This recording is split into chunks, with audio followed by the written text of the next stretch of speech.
Well, first of all, obviously, thank you for joining in the middle of the lunch break. I'm going to make sure these 20 minutes are well worth your time. For anyone who doesn't know me, I am Simon. I am the CEO and co-founder of Voltz Labs.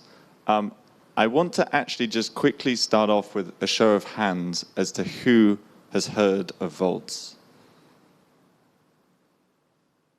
That's pretty good. There's the majority of the room.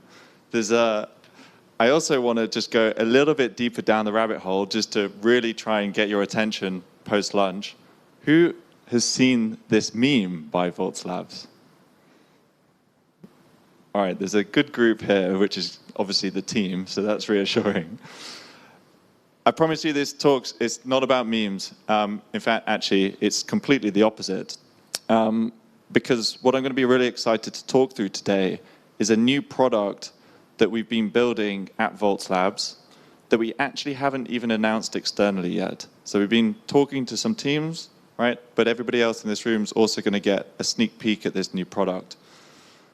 But before I go into that, for anybody that didn't put their hand up, let's just briefly recap what Voltz Protocol V1 did. Because V1 was the world's first non-custodial interest rate swap exchange.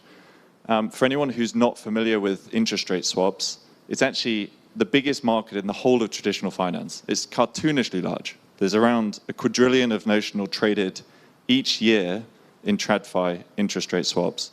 And before Voltz Protocol launched, the notional traded in DeFi was 0, which in part was driven off the fact that we never used to have rates in the crypto economy, right? Like DeFi obviously created those rates for the first time.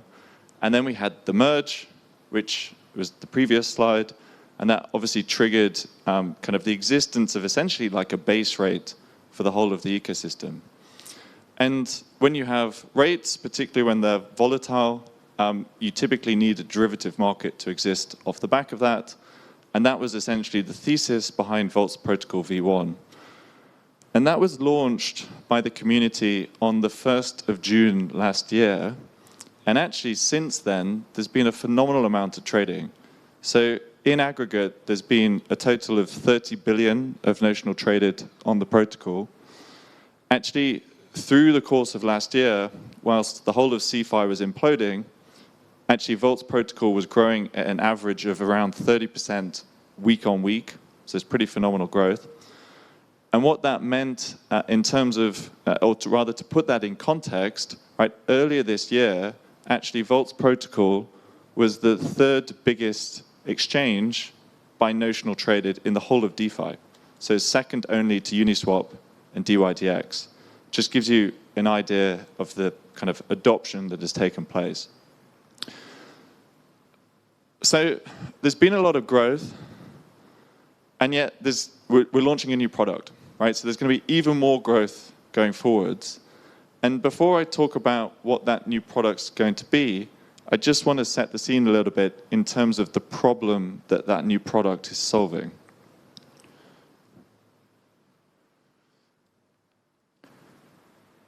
So this chart, it comes up pretty much every bear market. I actually quite like it. It's pretty simple to work out. Obviously, the green line represents what people think crypto can do. It is heavily correlated with prices.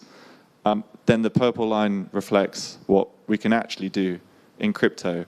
It obviously doesn't have these huge down periods and is actually just, for the most part, trending upwards.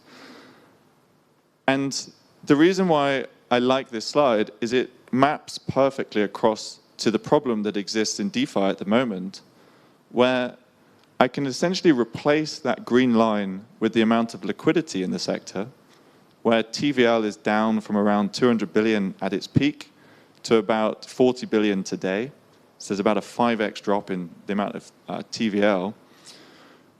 But then alongside that, we've got this kind of competing trend where the capabilities of the whole space have massively increased, and that's led to a huge proliferation of trading venues, right? And specifically, I'm talking about derivative dexes, where honestly, a few years ago, it kind of felt like there was just a handful that you could literally count them on one hand in terms of the number of derivative exchanges, versus today, it honestly feels like there's well over 100.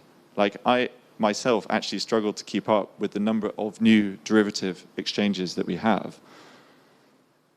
But these two trends work against each other. It's kind of like we figured out how to build rocket ships, but we just don't have enough rocket fuel. And not only are these two trends working against each other, actually all of those teams are competing for that limited supply of rocket fuel. So the question is, like, how do we change that? How do we solve that problem? And clearly there are two ways of doing it. We either increase the amount of liquidity in the space, which there's many things that are taking place that will change that over time. Or there's the other one, which is that we make the entire ecosystem more capital efficient. And it is exactly that point that this new product being launched under the Voltz umbrella, but with a different name, just to deliberately decouple, it's that problem that this new product is solving. Where essentially what that product does is it creates a liquidity hub for any derivative exchange to plug into. And what we are calling it is Rhea. So going forwards, you're going to see, particularly when it gets announced later this quarter, Voltz Rhea existing in a lot of places. So to explain what Rhea does just a little bit more visually. So Rhea essentially creates a single margin engine that any derivative exchange can plug into. And by doing so, instead of their users having margin accounts on multiple different exchanges, they now have a single margin account that is deployable across all the derivative exchanges that are plugged into it. And that essentially creates this liquidity hub for all of those exchanges, meaning instead of them competing over the rocket fuel, right, we're actually consolidating that all into one place. And when we were building Rhea, we actually had three important design decisions, or principles rather, that we wanted to stick to in order to increase the utility as much as possible. The first was around the kind of generalizability of the design.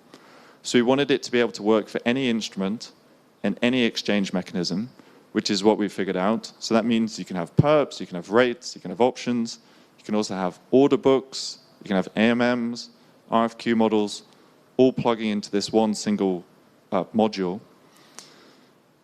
The second key design decision was around the generalizability of the design, where we wanted to, the composability of the design, where we wanted to make sure that it was capable of working both with on-chain exchanges and also off-chain exchanges.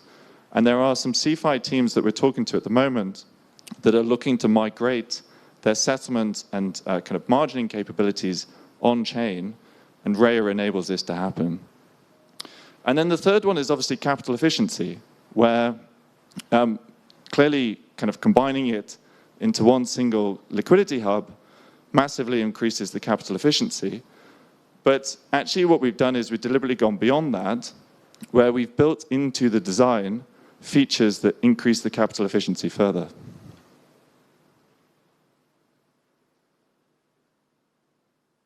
So let's go through a few of those. The first is the most obvious. It's essentially, as a result of having a single margin account, you all of a sudden are able to net off positions where if I go long ETH on one exchange and short ETH on another, actually the margin engine is able to recognize that they are offsetting positions, so instantly nets it off, makes it instantly more capital efficient.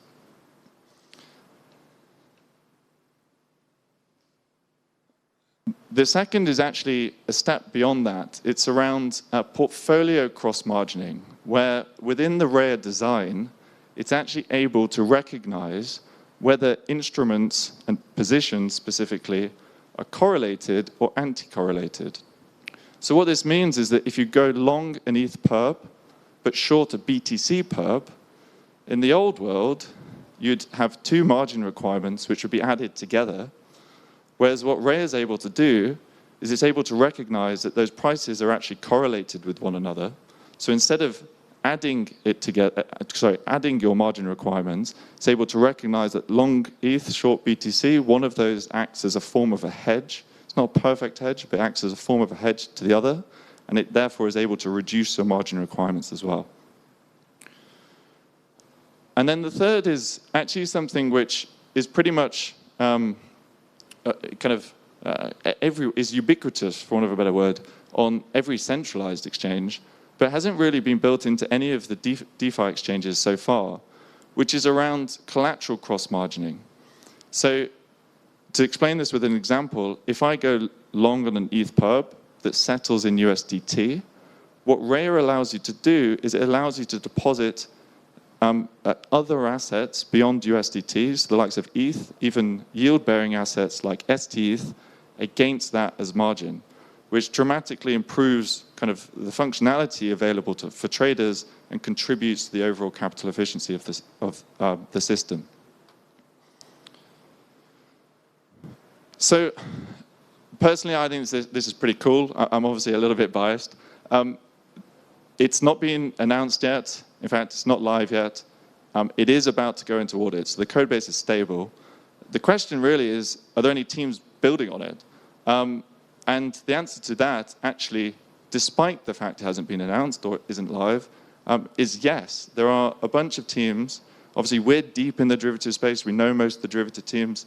There are a bunch of teams that are actively building on Rare right now. Some of those are really well-funded teams, so kind of order of magnitude, 5 million seed, tier one investors. And what I want to go through is actually some of the decision criteria that those teams kind of went through when deciding whether to build this infrastructure themselves, which of course is possible. You can build this yourself if you want to, or what they chose to do, which is build on top of Rare. So if we just think about kind of some of those kind of key decision criteria, one of the biggest ones, of course, is liquidity. It's, frankly, it's kind of the theme of this whole talk. It's the number one thing which kills derivative exchanges. People have worked out how to build the rocket ships, but getting the rocket fuel is actually the thing which most teams struggle with. Can those teams go and get liquidity themselves? Yes, of course. There are a very small number of teams that have managed to kind of get to escape velocity and actually build the liquidity needed. But it's hard, and you're competing over this kind of like shrinking supply.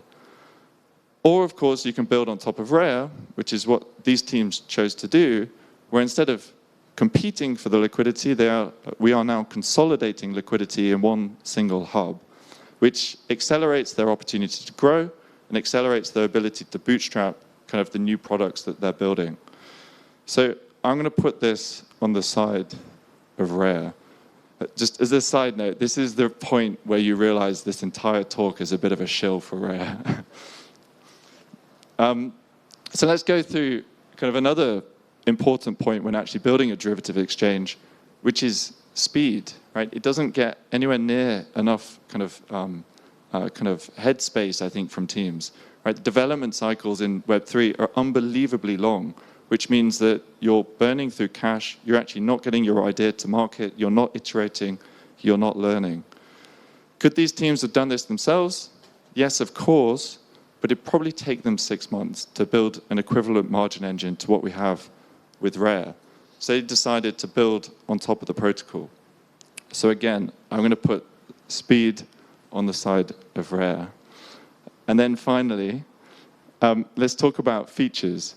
So the architecture of Rare, like I said at the beginning, it's deliberately generalizable, so you can build any kind of instrument on top of it with any exchange mechanism, and of course it's composable with other teams. And what that means is teams building on top of Rare, and to take a specific example, one of these teams is building a perp exchange right now. They want the option to be able to add in options, forgive the pun, in the future. And they also want to be able to add in new exchange mechanisms in the future as well. So order books, as an example, sitting alongside, say, a passive LP pool. And what Rare allows them to do is the architecture actually allows them to add in that functionality at points in the future because the architecture is deliberately modularized and composable in nature. Which again, could they do that themselves? Yes, but it's very complicated to figure out. Frankly, it took us the best part of 6 months of research, and then they've got to build it. So again, I'm going to put features on the side of Rare. And then I started with a meme, so I want to finish with a meme, which is one of the key questions anyone building this space obviously wants to think about, which is, are you winning? Not to explain the point, but those building on Rare, obviously, massive opportunity to increase this. So to wrap up, Voltz Labs, we are launching a new product. It's called Rare. It's a single margin engine which acts as a liquidity hub for any derivative exchange to plug into.